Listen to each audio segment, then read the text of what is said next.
कहानी की शुरुआत एक नौजवान आदमी से होती है जो ड्यूटी के दौरान काम करने की बजाय आराम से समय काट रहा था। लेकिन तभी उसके सिस्टम पर एक अजीब और रहस्यमयी सिग्नल आया। ये देखकर उसने तुरंत अपने बॉस को फोन लगाया। शुरुआत में बॉस काफी गुस्से में था, लेकिन जैसे ही उसने वह सिग्नल सुना तभी उसकी सारी नींद उड़ गई, क्योंकि वह कोई आम सिग्नल नहीं था बल्कि स्पेस से आ रहा एक एलियन सिग्नल था। पहली नजर में ऐसा लगा जैसे इंसानों ने आखिरकार एलियंस का पता लगा लिया है। लेकिन जब सिग्नल की दूरी मापी गई तब सभी के होश उड़ गए, क्योंकि वह करीब 3,70,000 किलोमीटर दूर चांद के आसपास से आ रहा था। शुरुआत में किसी को इस पर विश्वास नहीं हुआ, लेकिन जल्द ही साफ हो गया कि एलियंस वाकई धरती की तरफ बढ़ रहे हैं। हालात इतने गंभीर थे कि टीम के लोग नाश्ता छोड़कर तुरंत रक्षा मंत्रालय को खबर देने पहुंच गए। लेकिन वहां जो जानकारी मिली उसने सबको और ज्यादा डरा दिया। जांच में पता चला कि उस एलियन स्पेसशिप की चौड़ाई 500 किलोमीटर से भी ज्यादा थी। इतना विशाल यान मानव इतिहास में पहले कभी नहीं देखा गया था। जल्द ही यह जानकारी सबसे ऊपरी अधिकारियों तक पहुंचा दी गई। जब तक राष्ट्रपति को इसकी जानकारी मिली तब तक वह विशाल यान अलग अलग हिस्सों में बंटना शुरू हो चुका था। उसके अंदर से कई छोटे छोटे यान बाहर निकल रहे थे, लेकिन कोई नहीं जानता था कि उनका असली मकसद क्या है। बस इतना पता था कि वे अगले 25 मिनट में पृथ्वी के वायुमंडल में पहुंचने वाले थे। राष्ट्रपति ने भी पहले कभी ऐसी स्थिति का सामना नहीं किया था, इसीलिए उन्होंने तुरंत प्रेस कॉन्फ्रेंस बुलाने का फैसला किया। लेकिन तब तक दुनिया के अलग अलग हिस्सों में मौसम बदलने लगा था। जहां जहां ये उड़न तश्तरियां पहुंची वहां पूरा आसमान पीला पड़ने लगा। कुछ ही देर में दुनिया भर के न्यूज चैनल इस घटना की लाइव कवरेज करने लगे, क्योंकि इंसानी इतिहास में ऐसा नजारा पहले कभी नहीं देखा गया था। उधर सेना किसी भी तरह एलियंस के असली इरादों का पता लगाना चाहती थी, इसीलिए उन्होंने बातचीत के लिए एक शांति विमान उनकी तरफ भेजा। शुरुआत में सब कुछ नॉर्मल लग रहा था, लेकिन जैसे ही विमान उनके करीब पहुंचा तभी अचानक तेज आग की लपटों ने उसे अपनी चपेट में ले लिया और विमान पल भर में जलकर राख हो गया। जब यह खबर आग की तरह पूरी दुनिया में फैल गई तब लोगों को शांत करने के लिए अधिकारियों को सामने आना पड़ा। उन्होंने वही बेकार की बातें दोहराई, शांत रहें, घबराएं नहीं और बेवजह बाहर न निकलें। लेकिन हालात अब कंट्रोल से बाहर थे, क्योंकि वे रहस्यमयी उड़न तश्तरियां घनी आबादी वाले इलाकों जैसे न्यूयॉर्क के सिटी सेंटर की तरफ बढ़ रही थी। सबसे डरावनी बात यह थी कि हर स्पेसशिप के ठीक नीचे कई बड़े बड़े शहर मौजूद थे। हालांकि कोई नहीं जानता था कि एलियंस आखिर करना क्या चाहते हैं, लेकिन डेविड नाम के एक टीवी इंजीनियर ने पहले ही उनके असली इरादे का अंदाजा लगा लिया था। जब एलियन यान पहली बार दिखाई दिए थे तभी उसने टीवी सिग्नल में कुछ छिपे हुए पैटर्न नोटिस कर लिए थे। उसे पता चल गया था कि बार बार आने वाले ये सिग्नल धीरे धीरे कम होते जा रहे थे, जिसका मतलब था कि यह कोई नॉर्मल सिग्नल नहीं बल्कि एक काउंटडाउन सिग्नल थे। डेविड ने अंदाजा लगाया कि एलियंस किसी बड़े ऑपरेशन की तैयारी कर रहे हैं। उसके हिसाब से इस काउंटडाउन के खत्म होने में सिर्फ 6 घंटे बचे थे। उसके बाद कुछ ऐसा होने वाला था जो पूरी दुनिया को हिलाकर रख देगा। हालांकि डेविड ने सही बात पकड़ ली थी, लेकिन उसकी बात पर किसी को यकीन नहीं हो रहा था। उसे समझ आ गया कि अब उसे किसी बड़े अधिकारी तक यह जानकारी पहुंचानी होगी। किस्मत से उसकी एक्स वाइफ कोनी व्हाइट हाउस में काम करती थी, इसलिए डेविड ने तुरंत उसे कॉल किया। लेकिन जैसे ही उसने बात शुरू की तब कोनी को लगा कि वह एक बार फिर कोई बेकार थ्योरी लेकर आया है, इसलिए उसने उसकी पूरी बात सुने बिना ही फोन काट दिया। ये देखकर डेविड गुस्से से भड़क उठा, लेकिन उसके पास समय बर्बाद करने का वक्त नहीं था, इसलिए वह तुरंत अपने पिता को साथ लेकर व्हाइट हाउस की तरफ निकल पड़ा। उसके पिता की पहचान की वजह से उन्हें अंदर आने की परमिशन मिल गई। इसके बाद कोनी ने डेविड के लिए राष्ट्रपति से मिलने का इंतजाम भी कर दिया। उसे सिर्फ 2 मिनट का समय मिला था, लेकिन उन्हीं 2 मिनटों में डेविड ने पूरी बात समझा दी। उसके मुताबिक एलियन इंसानों के कम्युनिकेशन सैटेलाइट का इस्तेमाल करके अपने सभी छोटे यूएफओ को लगातार कमांड भेज रहे थे। वह लंबे समय से उन्हीं एलियन सिग्नलों का डेटा एनालाइज कर रहा था, और जो नतीजा उसके सामने आया उसने उसके होश उड़ा दिया। उसे पूरा भरोसा था कि अगले 28 मिनट में एलियंस कोई बड़ा कदम उठाने वाले हैं। दूसरी ओर सेना की कम्युनिकेशन टीम हेलीकॉप्टरों के साथ स्पेसशिप के पास पहुंच चुकी थी। उन्होंने एक विशाल लाइट जलाकर उनसे संपर्क करने की कोशिश की। तभी अचानक उस विशाल स्पेसशिप का एक हिस्सा धीरे धीरे खुलने लगा। कमांड रूम में बैठे सभी लोगों को लगा कि शायद एलियंस उनसे बातचीत करना चाहते हैं, लेकिन अगले ही पल स्पेसशिप से एक भयानक लेजर बीम निकली और दोनों हेलीकॉप्टरों को पल भर में हवा में ही उड़ा दिया। अब सभी को समझ आ चुका था कि एलियंस के इरादे बिल्कुल भी अच्छे नहीं हैं। डेविड की बात सच साबित होते ही पूरे व्हाइट हाउस में हड़कंप मच गया। कुछ ही मिनटों में इमरजेंसी प्रोटोकॉल लागू कर दिए गए और हर कोई वहां से निकलने की तैयारी में जुट गया। राष्ट्रपति और बड़े अधिकारियों के पास बच निकलने के लिए खास प्राइवेट जेट्स मौजूद थे, लेकिन दूसरी तरफ लाखों आम लोग अभी भी सड़कों पर फंसे हुए थे। वहीं जो लोग इस खतरे को गंभीरता से नहीं ले रहे थे उन्हें अब भी यही लग रहा था कि शायद एलियंस इंसानों को नुकसान पहुंचाने नहीं आए हैं। लेकिन उन्हें जरा भी अंदाजा नहीं था कि जैसे ही काउंटडाउन खत्म होगा तभी इंसानी इतिहास का सबसे बड़ा हमला होगा।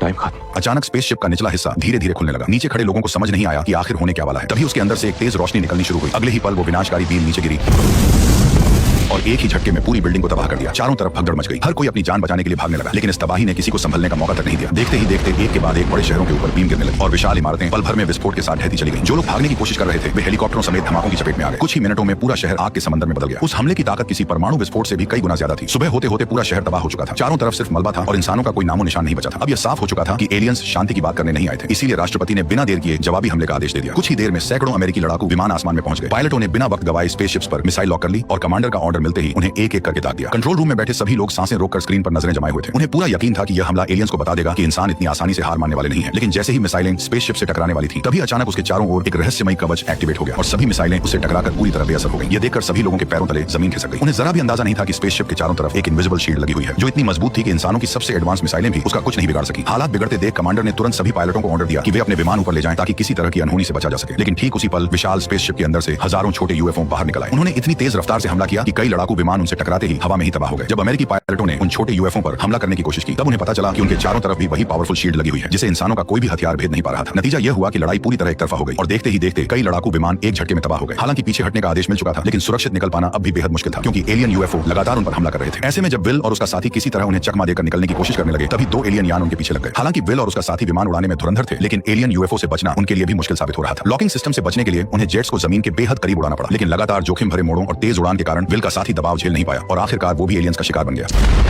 इसके बाद एलियंस के झुंड ने आसपास के सैन्य अड्डों और एयरबेस को भी निशाना बनाना शुरू कर दिया, जिसकी वजह से कई एयरपोर्ट और रनवे पूरी तरह तबाह हो गए। उधर बिल किसी तरह एलियन यूएफओ से पीछा छुड़ाने में लगा हुआ था। भले ही उसके पास उन्हें मार गिराने का कोई तरीका नहीं था, लेकिन वह जानता था कि उसे जाल में कैसे फंसाया जा सकता है। तभी अचानक उसकी नजर सामने खड़ी एक विशाल चट्टान पर पड़ी और उसके दिमाग में एक खतरनाक आइडिया आ गया। जैसे ही पीछा कर रही यूएफओ उसके बिल्कुल करीब पहुंची, बिल ने अचानक पैराशूट खोल दिया और विमान से बाहर कूद गया। यूएफओ में बैठा एलियन कुछ समझ पाता उससे पहले ही खाली जेट चट्टान से टकरा गया। पीछे आ रही एलियन यूएफओ भी दिशा नहीं बदल पाई और पूरी रफ्तार से चट्टान में जा घुसी। आखिरकार काफी मशक्कत के बाद बिल उस एलियन यूएफओ को मार गिराने में कामयाब हो गया, जिसके बाद उसका कॉन्फिडेंस 7वें आसमान पर पहुंच गया। वह बेखौफ होकर मलबे के पास पहुंचा और अपने हाथों से खुद यूएफओ का दरवाजा खोल दिया। इस तरह वह शायद पहला इंसान बन गया जिसने जिंदा एलियन को इतनी करीब से देखा था। लेकिन अब उसका विमान उड़ने की हालत में नहीं था, इसलिए उसे पैराशूट को घसीटते हुए वापस लौटना पड़ा। खुशकिस्मती से कुछ दूरी पर उसे कई गाड़ियां दिखाई दी और आखिरकार लिफ्ट मिल गई। उधर दूसरी तरफ राष्ट्रपति भी एक रहस्यमयी जगह एरिया 51 पहुंच चुके थे। ऊपर से देखने पर यह सिर्फ एक नॉर्मल सैन्य अड्डा दिखाई देता था, लेकिन जमीन के नीचे एलियंस पर सीक्रेट रिसर्च चल रही थी। चौंकाने वाली बात यह थी कि इसकी जानकारी खुद राष्ट्रपति को भी नहीं थी। वहां पहुंचते ही उनकी मुलाकात डॉक्टर ओकेन से हुई। तब उन्हें मालूम हुआ कि अमेरिका ने करीब 15 साल पहले एक एलियन जहाज पकड़ा था। शुरुआत में वैज्ञानिक लंबे समय तक उसकी जांच करते रहे, पर उसकी एडवांस टेक्नोलॉजी को कोई समझ नहीं पाया। लेकिन हाल ही में उस जहाज का पावर सिस्टम अपने आप चालू हो गया। हालांकि वैज्ञानिक अब भी उसकी पूरी तकनीक नहीं समझ पाए थे, लेकिन कम से कम उन्हें यह पता चल गया था कि यह जहाज उड़ता कैसे है। इसके बाद डॉक्टर ओकेन उन्हें उस एलियन के पास ले गए जिसे सालों पहले पकड़ा था। हालांकि वह अब जिंदा नहीं था, लेकिन उनकी जांच के दौरान वैज्ञानिकों को एक चौंकाने वाली बात पता चली कि ये एलियंस आवाज या भाषा का इस्तेमाल नहीं करते थे, बल्कि सीधे दिमाग से दिमाग जोड़कर टेलीपैथी के जरिए बात करते थे। हालांकि सबूत के तौर पर उनके पास सिर्फ मरे हुए एलियंस के नमूने ही थे, लेकिन उसी समय विल एक जिंदा एलियन को पकड़कर बेस पर ले आया। यह खबर फैलते ही पूरे रिसर्च सेंटर में अफरा तफरी मच गई। डॉक्टर ओकेन के लिए यह किसी सपने जैसा था। उन्होंने तुरंत एलियन की जांच शुरू करवाई और उसका हेलमेट हटाने का फैसला किया। जैसे ही हेलमेट काटा जाने लगा, तभी अचानक हेलमेट के खुलते ही पता चला कि बाहर दिखने वाला हिस्सा असल में एक बेहद मजबूत सूट था। यह देखकर किसी को समझ नहीं आया कि विल ने आखिर एक मुक्के में इसे कैसे बेहोश किया होगा, लेकिन उसी दौरान किसी ने ध्यान नहीं दिया कि एलियन होश में आ चुका था। जैसे ही डॉक्टर ने उसका असली चेहरा देखा, तभी अचानक डॉक्टर ओकेन उसके कंट्रोल में आ गए। धीरे धीरे वह एलियन अपने सूट से बाहर आने लगा। उसका असली शरीर ज्यादा बड़ा नहीं था, लेकिन वह इंसानों से कहीं ज्यादा चालाक और खतरनाक था। होश में आते ही उसने पूरी लैब में अफरा तफरी मचा दी। डॉक्टर अपनी जान बचाकर भागना चाहते थे, लेकिन उनके पास बचने का कोई मौका नहीं था। कुछ ही सेकंड में पूरी लैब मौत के मैदान में बदल गई। जब राष्ट्रपति और सेना के बड़े अधिकारी वहां पहुंचे, तब तक पूरा रिसर्च सेंटर बुरी तरह तबाह हो चुका था। चारों तरफ सिर्फ घना धुआं दिखाई दे रहा था। कुछ ही देर में सभी को समझ आ गया कि डॉक्टर ओकेन अपने होश में नहीं है, बल्कि एलियन किसी तरह उनके शरीर को कंट्रोल करके इंसानों से बात कर रहा था। राष्ट्रपति को यह सही मौका लगा। उन्हें उम्मीद थी कि बातचीत के जरिए इस लड़ाई को टाला जा सकता है, इसलिए उन्होंने एलियन से पूछा कि आखिर उसे इंसानों से क्या चाहिए। तुम हमसे क्या चाहते हो?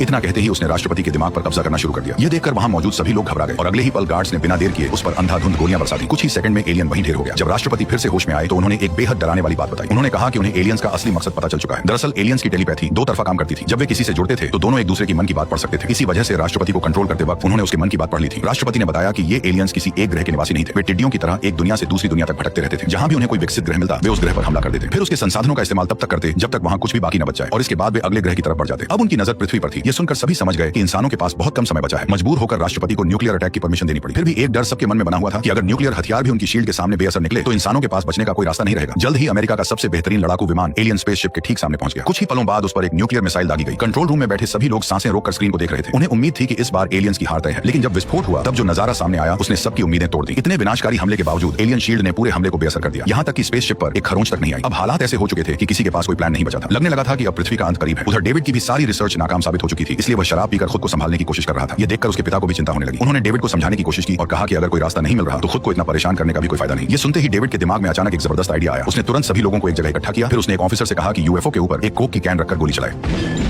जैसा कि सभी को उम्मीद थी, गोली चलते ही यूएफओ की शील्ड ने उसे बेअसर कर दिया। यह देखकर किसी को हैरानी नहीं हुई, लेकिन अभी भी किसी को डेविड का असली प्लान समझ नहीं आया था। तभी डेविड कंप्यूटर पर कुछ टाइप किया और ऑफिसर से दोबारा गोली चलाने को कहा। इस बार गोली कैन से टकराते ही हवा में उछल पड़ी। यह देखकर वहां मौजूद सभी लोग हैरान रह गए। उन्हें समझ नहीं आया कि आखिर ये सब हुआ कैसे। तभी डेविड ने बताया कि भले ही एलियंस की टेक्नोलॉजी इंसानों से हजारों साल आगे हो, लेकिन उनका पूरा सिस्टम एक डिजिटल नेटवर्क की तरह काम करता है। और जैसे किसी कंप्यूटर नेटवर्क में वायरस घुसते ही पूरा सिस्टम गड़बड़ाने लगता है, वैसे ही उसने इस यूएफओ के सिस्टम में भी एक वायरस अपलोड कर दिया था। इसी वजह से उसकी शील्ड अपने आप डीएक्टिवेट हो गई। डेविड असल में यह साबित करना चाहता था कि एलियंस का सिस्टम भी हैक किया जा सकता है। इसके बाद उसने अपना असली प्लान बताया। वह इसी वायरस को एलियन मदरशिप के मेन सिस्टम में अपलोड करना चाहता है, क्योंकि एक बार वायरस वहां पहुंच गया तो नेटवर्क से जुड़े सभी यूएफओ और स्पेसशिप्स में वह अपने आप फैल जाएगा। और जैसे ही उनकी सारी डिफेंस शील्ड्स एक साथ बंद होंगी, तभी इंसानों को उन पर हमला करने का मौका मिल जाएगा। लेकिन अब सबसे बड़ा सवाल यह था कि आखिर एलियन मदरशिप के अंदर घुसने का जोखिम कौन उठाएगा। तभी विल आगे आया और बोला कि वो यह मिशन करने के लिए तैयार है। लेकिन जिस एलियन स्पेसशिप का इस्तेमाल इस मिशन के लिए किया जाना था, वह करीब 15 साल पहले क्रैश हुई थी और किसी को नहीं पता था कि वह अभी भी उड़ने की हालत में है या नहीं। पता लगाने के लिए डेविड ने स्पेसशिप के क्लैंप्स हटाने को कहा। जैसे ही आखिरी क्लैंप हटा, तभी अचानक पूरा स्पेसशिप अपने आप हवा में तैरने लगा। यह देखकर साफ था कि स्पेसशिप एकदम ठीक थी। बिना देर किए राष्ट्रपति ने एक ग्लोबल काउंटर अटैक प्लान तैयार किया। उन्होंने रशिया, चाइना, इंडिया समेत कई देशों की एयरफोर्स को तुरंत अलर्ट भेज दिया ताकि सभी मिलकर एक साथ हमला कर सके। इसी बीच एक किसान भी वहां पहुंच गया। वह कोई पायलट नहीं था, लेकिन वो फिर भी इस लड़ाई शामिल होना चाहता था, क्योंकि सालों पहले एलियंस ने उसको किडनैप किया था और अब वह उनसे अपना पुराना हिसाब चुकता करना चाहता था। उधर राष्ट्रपति हमले से ठीक पहले अपना सबसे जोशीला भाषण देने वाले थे और सबसे खास बात यह थी कि उसी दिन इंडिपेंडेंस डे भी था। उन्होंने दुनिया भर के लोगों को संबोधित करते हुए कहा कि आज पूरी मानवता एक ही मोर्चे पर खड़ी है। यह लड़ाई किसी एक देश, एक झंडे या एक जगह की नहीं है। इस बार खतरा पूरी पृथ्वी पर मंडरा रहा है। उन्होंने लोगों से अपील की कि वे सभी अपने पुरानी रंजिशें भूल जाएं और एकजुट होकर दुश्मन का सामना करें। उस जोशीले भाषण ने सैनिकों में नया जोश भर दिया और सभी आखिरी मुकाबले के लिए तैयार हो गए। उधर विल और डेविड पहली बार एलियन शिप के कॉकपिट में बैठे थे, लेकिन उड़ान भरने से ठीक पहले दोनों से एक छोटी सी गड़बड़ हो गई। बिल ने कमांड शिप को उल्टा लगाया और बिना देर किए एलियन शिप को तेजी से आसमान की ओर उड़ा ले गया। एलियन शिप उड़ाने में उसे इतना मजा आ रहा था कि वह हवा में तरह तरह के करतब दिखाने लगा, जिससे डेविड की फटके हाथ में आ गई। कुछ ही देर बाद दोनों एलियन मदरशिप के पास पहुंच गए। जैसे जैसे वे उसके करीब आते गए वैसे वैसे शिप अपने आप ऑटो पायलट मोड में चली गई। इसके बाद वे मदरशिप के अंदर दाखिल हो गए। रास्ते में उन्होंने कई हैरान कर देने वाले नजारे देखे। आखिरकार वे मदरशिप के कंट्रोल एरिया तक पहुंच गए। वहां हजारों छोटे एलियन यान एक साथ खड़े हुए थे। पूरा नजारा किसी विशाल स्पेस स्टेशन जैसा लग रहा था। अपनी पहचान छिपाने के लिए डेविड ने बड़ी सावधानी से शिप की विंडो बंद कर दी ताकि वहां मौजूद ऑपरेटर उन्हें नोटिस न कर सके। फिर सही मौका मिलते ही उसने अपना प्लान शुरू कर दिया। उसने तुरंत अपना कंप्यूटर खोला और चुपचाप वायरस को एलियन मदरशिप के सिस्टम में अपलोड करना शुरू कर दिया। कुछ ही देर में वायरस सिस्टम में पहुंच गया, जिससे अचानक मदरशिप के अंदर गड़बड़ी शुरू हो गई। ये देखकर साफ हो गया कि डेविड का वायरस अपना काम शुरू कर चुका है। उधर जैसे ही यह खबर पृथ्वी तक पहुंची तभी सेना ने बिना एक पल गवाए अपना जवाबी हमला शुरू कर दिया। दुनिया भर के लड़ाकू विमान एक साथ एलियन यानों पर टूट पड़े। इस बार हालात पहले जैसे नहीं थे, क्योंकि वायरस की वजह से एलियंस की शील्ड पूरी तरह बंद हो चुकी थी। तभी राष्ट्रपति, जो कभी एयरफोर्स पायलट रह चुके थे, उन्होंने सबसे पहला हमला किया।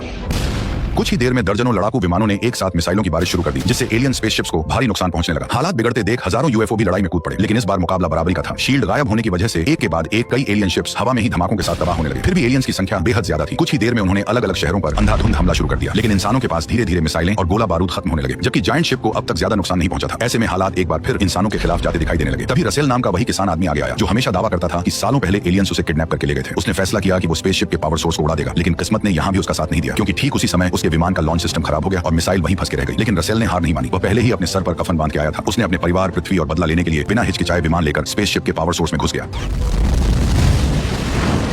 कुछ ही पलों में 500 किलोमीटर चौड़ी स्पेसशिप एक झटके में तबाह हो गई। मिशन सफल होते ही कमांड सेंटर ने तुरंत विल और डेविड को वापस लौटने का ऑर्डर दिया, लेकिन तभी एक नई मुसीबत खड़ी हो गई। उनका यान अभी भी मदरशिप के अंदर फंसा हुआ था। दोनों ने बाहर निकलने की हर मुमकिन कोशिश की, लेकिन कोई भी तरीका काम नहीं आया। इसी दौरान एक एलियन की नजर उन पर पड़ गई। उसने सिर्फ एक कमांड दी और शिप का विंडो कवर अपने आप खुल गया। खतरे को भांपते ही विल और डेविड तुरंत छिप गए, लेकिन एलियंस भी इतने बेवकूफ नहीं थे। अगले ही पल उनकी तलाश में एक सर्च टीम भेज दी गई। अब हालात देखकर लग रहा था कि दोनों का बच निकलना लगभग नामुमकिन है। इसलिए उन्होंने फैसला किया कि अगर मरना ही है तो दुश्मन को साथ लेकर मरेंगे। इसलिए उन्होंने बिना देर किए न्यूक्लियर मिसाइल दाग दी और वह सीधा एलियन कमांड सेंटर में जा घुसी। लेकिन धमाका होने से पहले ही पूरी मदरशिप बुरी तरह हिलने लगी। अचानक इस झटके से उनकी शिप का कंट्रोल बिगड़ गया और वह सिस्टम की पकड़ से निकल गई। ये देखकर दोनों की जान में जान आ गई। हालांकि राहत ज्यादा देर नहीं टिक सकी, क्योंकि न्यूक्लियर बम फटने में अब सिर्फ 30 सेकंड बचे थे। ऐसे में विल और डेविड ने तुरंत वहां से निकलने का फैसला किया। दोनों पूरी रफ्तार से मदरशिप से भागने लगे। खुशकिस्मती से एलियन यान की स्पीड बेहद जबरदस्त थी। पीछे कई एलियन फाइटर्स उनका पीछा कर रहे थे। फिर भी वे किसी तरह उनकी पकड़ से बचते हुए मदरशिप से बाहर निकल आए। और तभी वो हुआ जिसका पूरी दुनिया इंतजार कर रही थी। अगले ही पल विशाल मदरशिप एक भयानक विस्फोट के साथ उड़ गई। उस धमाके के साथ एलियंस का पूरा कंट्रोल सिस्टम एक झटके में तबाह हो गया। मदरशिप के खत्म होते ही पृथ्वी पर मौजूद बाकी एलियन शिप्स भी एक एक करके क्रैश होने लगी। कुछ ही मिनटों में दुनिया का सबसे बड़ा युद्ध खत्म हो गया और आखिरकार इंसानों ने नामुमकिन लगने वाली इस लड़ाई को जीत लिया। उधर विल और डेविड भी सुरक्षित पृथ्वी पर लौट आए और इसी के साथ इंडिपेंडेंस डे की ये शानदार कहानी यहीं खत्म हो गई। वैसे आपको ये वीडियो कैसी लगी कमेंट में जरूर बताना, और अगर चैनल पर नए हो तो जल्दी से वो सब कर दो जो मैं चाहता हूँ। Okay bye.